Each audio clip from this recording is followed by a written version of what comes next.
Hey everybody, welcome back to Breakfast with Bob from 70.3 World Championships in beautiful Taupo. My name is Bob Babbitt, brought to you by HOKA, Fly Human Fly, Master Spas, SFuels, Right Fuel, Right Time, Deboer Wetsuits, Quintana, and of course our Challenged Athletes Foundation. Our next guest, simply one of our favorite people on the planet. She is actually on her honeymoon and racing at the same time. Nikki Bartlett joins us. How you doing, Nikki? Thanks for having me on, Bob. Very well, thanks. Treat. How are you? I think we met for the first time. Was it at 70.3 Worlds in St. George? Yeah, it was. Yeah, 2021 edition, I think. Exactly, something like that. Yeah, and we've been following everything you've been doing, and this year we couldn't have been more excited to see you get fifth at the Ironman World Championship in Nice, which is a brutal course. Mm-hmm. And take us through that race, just because people can get so spread apart that you don't really know where you are. Yeah, it was like literally the dream come true day. When it was announced that it was going to be the Ironman World Championships, it was just our full focus. So we did everything we could to be in the best shape possible for that race. It's a course what really motivates me. I love those kind of courses. Yes. So yeah, we just took a few years to really establish how to try and nail that course. So to do that on the day as well was literally a dream come true. Like, it's just incredible. Yeah, and when you have a race like that, and I don't think a lot of people beforehand were going Nikki Bartlett top 5, right? The people weren't thinking that, and you surprise people. Your takeaway from that has to be: we focused, we did everything right, and we got the results we thought we could get. Yeah, definitely. It was a race which we weren't going to compromise in any way, shape or form. So when we were shaping our season, everything was around that race. And so, to be able to kind of pull it off, which is really difficult to do. Yes. It was amazing. And I wasn't predicted by really, I don't think anyone. It just shows you just need the belief in yourself. Always believe in yourself. And Bex always helps with confidence, and everyone who's kind of like around me at home or who I train with or friends with, and they all gave me the confidence boost. It was funny. We were just talking. Was talking with Julie Duron after the Olympics, and the whole mental side of this is something that people probably don't talk enough about, because you guys are all amazingly talented athletes, and she's sitting there leading in the Olympic Games, right, running along, and there's 4, thinking, oh, I'll get 4th. That was her first thing, was I'm going to get 4th place, and next thing you know, she's getting the silver medal. And just, have there been times in races where you start going, oh, okay, poor me, I'm off the back, and then you're able to turn it around? There's been loads of those. Probably more of those races than the good days. Right. That's what makes good days feel so great. There's been, I'd probably say way more of those days. And if you just don't give up right to the finish line, like, you can run through. So if you're getting off the bike here at the weekend being like, oh, I'm not quite where I want to be, the day isn't over. No, just get going. Yeah, exactly. And I think it's maybe helped in terms of mindset that I'm the swim is my weakness, so I'm always kind of coming down out of the swim. So I've always had to develop and train that mindset of, okay, you're down now, but it doesn't mean your day is down. Exactly. Yeah. And that's what's so difficult. A lot of times over the years, we've watched great athletes who are always behind out of the water, and Miranda Carfrae and so many others. And it's just like your mindset is really what it comes down to. Yeah. Talk a little bit about, like, in this season, you had you won 70.3 Swansea, right? Yeah. And you got second at 70.3. Is it Les Sables Les D'Olonne? Sables. I think so. I'm not very good at pronunciations. Okay, good. Second. So solid, right? Really good. First, second, fifth. That's a good season. Yeah, it's amazing. I know it sounds short in terms. Well, not short in terms of like I haven't raced much, but coming back from injury, I didn't have much of a choice. But these girls are so fast. So fast. I just want to be ready to race and know that I truly deliver my best performance on the day. So I don't think I can race as much as I used to in the past. I'm not going to blame my age because I still feel young at heart, but right. I am 37. I need the training blocks. I need to train up to a race and have a good 8-10 week block, right. And then be able to fully recover after the race and not be like, oh, but I've got to quickly get back because I've got another race around the corner. Yes. So kind of the season was developed around that as well, like getting good blocks of training in. Like we did World Champs in Nice, and then we had our wedding 6 days after. And then I think it took me like a month from Nice to like really get back into some kind of training. Right. But it still allowed me a good 8-9 weeks training block to this race, which is amazing. It allowed me to just like really relax and unwind after the wedding and soak up the amazing 2 back-to-back amazing life moments and still have like an amazing build into this race. So yeah, like I haven't raced much, but I'd like to think I've probably had 3 of my best performances of my career. So right. Yeah. Yeah, and that's, if you look back at some of the legends of sport, they didn't race a lot. They focused on what they wanted to win, and they won it. And that was really what it came down to. So this course, you've been here for a while. Yeah, we've been here for over 2.5 weeks now. So what do you think of the bike course? Yeah, it's great. It's going to be challenging. Most of the climbing is at the beginning of the bike, which I hope will separate some things. It's kind of bumpy surfaces, not potholes, which is amazing because the UK is full of we've got a lot of potholes. But it's more just like that, just bumpy. Right. So it might catch up with people later on the run. I'm hoping it won't myself. But yeah, I think there is going to be an element of patience in this race. I'm really intrigued to see how it unfolds because I can't really predict it, and there's loads of us racing. So many. So there's like 50, 60 of us, which is incredible. I know. And when I got the first list, it was 90. Yeah, I know. It was insane. Wait, what? 90? Which will be really interesting to see because I think the first buoy of the swim is like 300 meters away, so that's going to be absolutely carnage. So it could be quite fun to watch that from an outside. Yes. Oh, and I think the swim comes out like right here. It's a point-to-point swim. Really looking forward to the whole course. Like the run is not flat.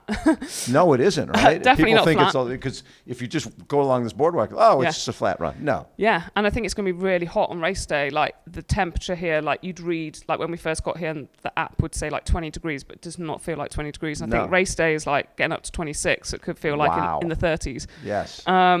So I think that will play a factor. If it's windy, like I've run up and down this stretch in the wind. Every morning. It's so windy. It's like a little Lanzarote. Yes. And the bike course, if the wind comes to play, will make a difference, especially if it's a headwind coming back in from the bike. It could just you just need to be a bit headstrong in that section, I think. So the course will be challenging. The top athletes will always be at the top no matter what course they're on. But it'll be really interesting to see how it all unfolds. What do you look back at as your best race ever? These World Champs, yeah. Like literally, like I can remember having the conversation in the winter, and I kind of just said, I've done what I think I can do in the sport, but I am missing that top 5 at a World Champs that I really want to get, and I've made it happen this year, which is incredible. So it's just. It was an incredible day. Like I literally still can't believe it happened. I still look back at photos and I'm like, did this definitely happen? Well, 8,000 feet of climbing. Now, did you spend a lot of time on the course? Yeah, we were out there a good couple of weeks before. Like we kind of the same time period as here. Like we went out and just lived on the course. Right. I did the whole course as a whole. I love long riding, so I did the whole course quite a lot.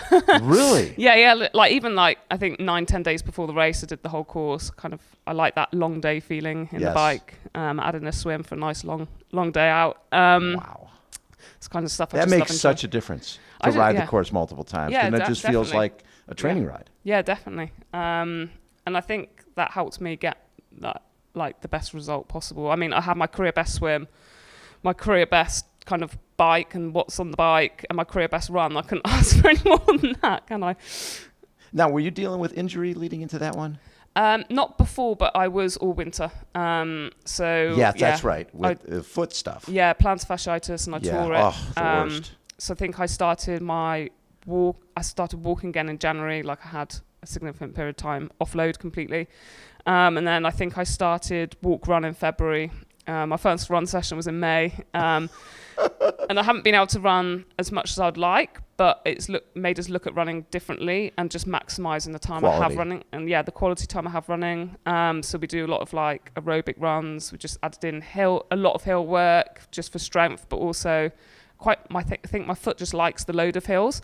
And so we don't run as much now, but maximise everything I do. There's kind of no wasted time now on the run, and that's great. And I do have a history of a lot of running. Like as a kid, I was a 400 and 800 meter track runner. Yes. So I've got Yeah, so many years. Base, yeah, little bit of a and base. so like we did a bit more on the bike. You can get so much aerobic volume from swim and bike, and yeah, we just had to really be patient with the return to run, and it paid off. Really well. Yes. Yeah, really well. Now, when you look at the T100 series, the Ironman Pro series, are those things that intrigue you for next year? I just think it's such an exciting time to be in the sport. No question. I'm not going to do either series, but I'll be doing a lot of pick and choose which ones.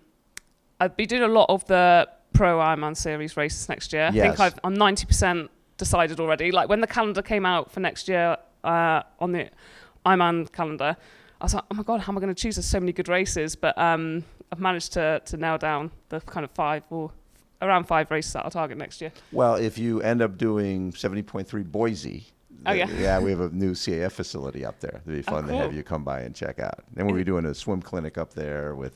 What time of year is that? I think it's late July. I think it's it might be the same time. Might be around the same time as Placid or something. I'm not sure. It sounds like it might clash with Swansea.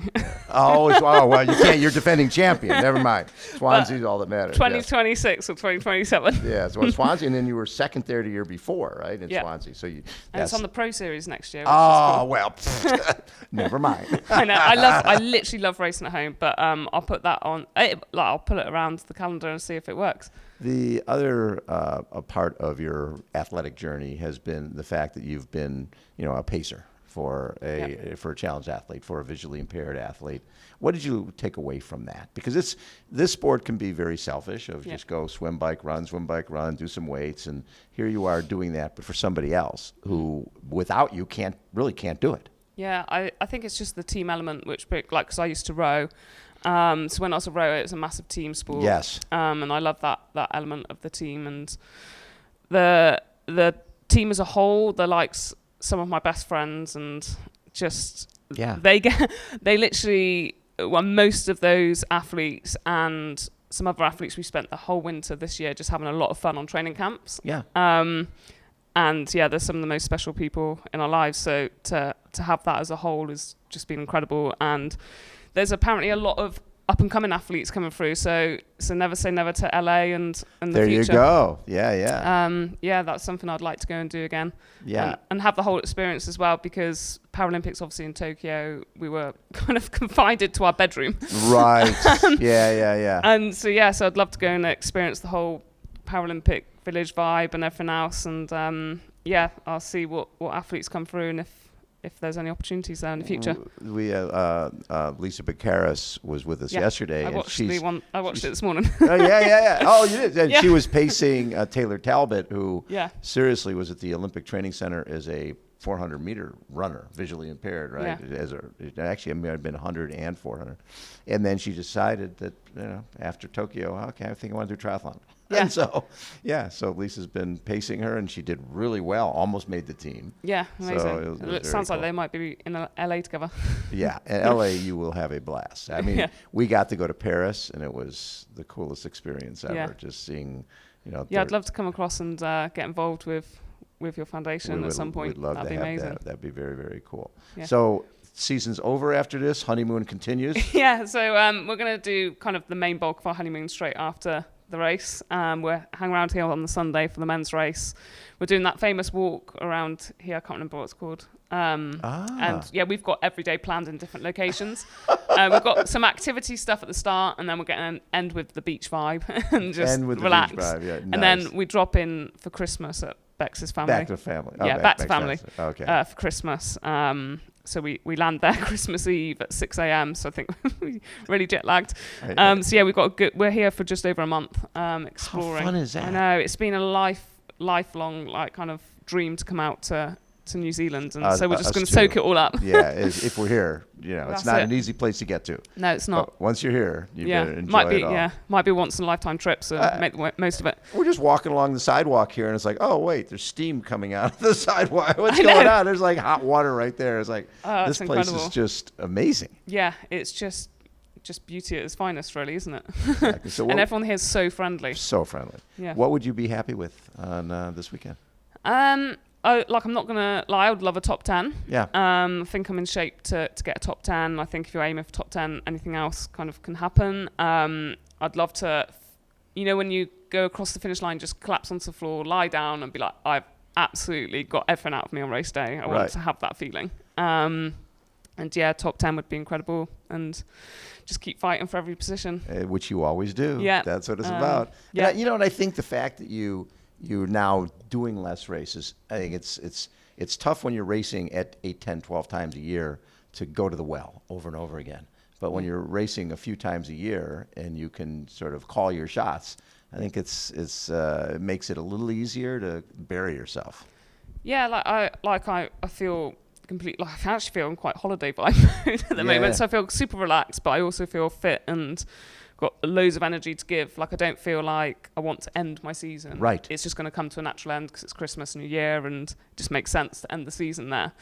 But I don't feel like, oh my goodness, get this last race out of the way kind of thing. I'm motivated for it. The course excites me. The people here excite me. Yes. And so, yeah, I'm ready to just go and leave it all out on the course and cross the finish line completely exhausted, hopefully. Love it. Well, we will see you at the finish line this weekend. Have a great race. Thanks Enjoy every second of it. Yeah, thanks for everything you do, Bob. Cheers. Nikki Bartlett has been our guest again. Breakfast with Bob, 70.3 World Championships, beautiful Taupo. Hold on. We will be right back.